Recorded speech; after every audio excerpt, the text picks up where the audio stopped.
علامي انت وصغير معروف انك تاثرت بعدد من الفنانين، يعني مثل عبد الحليم حافظ، فيروز، ام كلثوم، عبد الوهاب اللي كان والدك فريد يعني، الأطرش. فريد الأطرش طبعا. هل صحيح ايضا انك تاثرت بالاستاذ وليد توفيق؟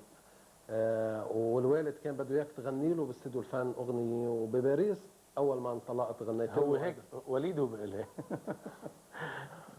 يعني وليد قال لي كذا، يعني قريت له كذا حديث. نعم.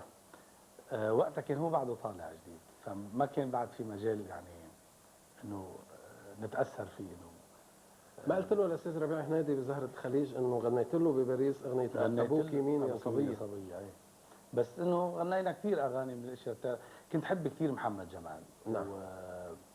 يعني من هذيك الموجه هي هذول الشباب يعني، ولا زلت بحب محمد جمال. هلا وليد بحبه كشخص وبحب في اشياء كثير قدمها حلوه، بس انه تاثرت فيه بعتقد انه هو هيك شايف يعني. ما بعرف منين طلع الخبريه. لا انه كنت تعلق له صورته بالخزانه او بالبيت او بالغرفه شيء هو على هيك بعلق له صورته هلا حال. طيب لا بحبه كثير جد يعني صديقي يعني، بس انه لنحكي واقع لا، واقع لا، بس انه الخبريه هاي سمعتها منه. طيب شو المشكله انك يعني اذا تاثرت فيه هل عيب يعني او لا مش غلط عيب، بس يعني؟ مش في فرق بعتقد بالتجربه شوي بس مش بيناتهم صحيح. او انا عم تسالني بدي اجاوبك شيء صحيح. نعم. هاي كل القصه المحطه يعني مش وقت مجاملات. نعم. عرفت؟ المحطة الأولى بالانتشار خارج لبنان كانت باريس تقريبا. هل صحيح أيضا أنه لما سافرت بسبب الظروف، بسبب يمكن وضع معين، أنه الحجة الوالدة الله يخليها باعت جزء من مصاغة من ذهبياتها لتشتري ثمن؟ ما هي ما كان عندها إلا أسوارة، بعتها. أسوارة ما كان عندها غيرها. تذكرة السفر، مع أنه هي ما كانت حابة كثير يمكن أنك تدخل مجال الفن. لا هي مش محابة. نعم. والدتي كثير بتحب الغناء وصوتها حلو كثير، وانا تعودت يعني انه ما بتذكر. نعم. بس بعرف انه كيف تحكي لي هي والوالد انه ما في كل يوم بدها تغني لي لنام، يعني ما كنت اعرف نام الا على صوتها. مش تهز لي، لازم تغني لي. وكانت تتمنى انها تشوفني ستار، بس مثل كل هالعيال المعتره. عرفت دائما نحن البيئه دراويش يلي بدها انه بيحكوا انه اخذ شهاده وصار مهندس قد الدنيا او محامي قد الدنيا وحقيقه انا كنت بدي اروح بهيك اتجاه لولا الظروف. لولا يعني الظروف كلياتها اللي اتيحت لي من اهلي نفسهم. نعم. من انا عمري 8 سنين بحس الوالد حال الوالد شجعك وخيك محمد علمك العود، خيا خضر واقف حدك بالضبط. بس يعني بدي اعرف رديت لها بدل هالاسواره جبت لها اسواره غيرها؟ لا بعدك لا ليه بدي اجيب لها؟ ليه بدي اجيب لها؟ طيب اساسا مثل ما تفضلت من اسره بسيطه واحوال عاديه استاذ راغب، وبيوم من الايام اضطريت تترك مدرسه مار جوارجيوس لانه اقساطها شوي غاليه. مش تركتها، ما قدروا اهلي دفعوا القسط، ما قدروا فرحت طردوك. ما دخلت، لا ما دخلت اصلا. اليوم تغير الحال. من اولاد والولد موظف. نعم. وهيدي شيء معاناه عم بيعانوها كثير من العالم لازم. طيب اليوم اول شيء بحييك انه يعني في ناس بيحاولوا هيك تستروا شوي على ايام الصعبه بحياتهم او على ايام الفقر، فانا بحييك على صراحتك بهالموضوع. بالعكس هذا شرف.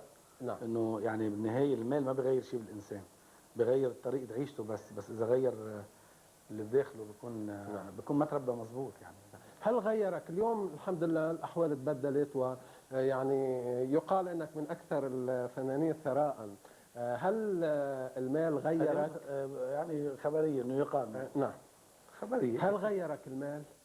الشهرة؟ غيرني اكيد. غيرك. صرت سوق سياره حلوه، صرت البس ثياب حلوه. لا غيرك. غير نفسيتك، غير نفسيتك. كيف تنظر للفلوس وللمال؟ يعني هل هي وسيله ام لا شك وسيله حلوه. نعم. وليك مقوله الامام علي بن ابي طالب رضي الله عنه: لو كان الفقر رجلا لقتلته. يعني هيدي شغله بحطها براسي. نعم. مظبوطه. اول اجر كان يعني لو شغله الانسان الوحيد ممكن يقتله هو الفقر. لو نعم. اول اجر تقاضيته على حفله كان 200 ليره. 100 ليره. 100 ليره. اليوم اخر اجر قد ايه؟ بدك تسال خضر. انا معتب بالاشياء. لا والله العظيم صدقني لحد هلا انا ما بدخل ابدا بتفاصيل المال، وما بحب اذا حدا بده يحكيني مال بتلاقي وجهي طيب صار هل حضرتك مسرف مقتصد مقطر يعني شو بتوصف نفسك؟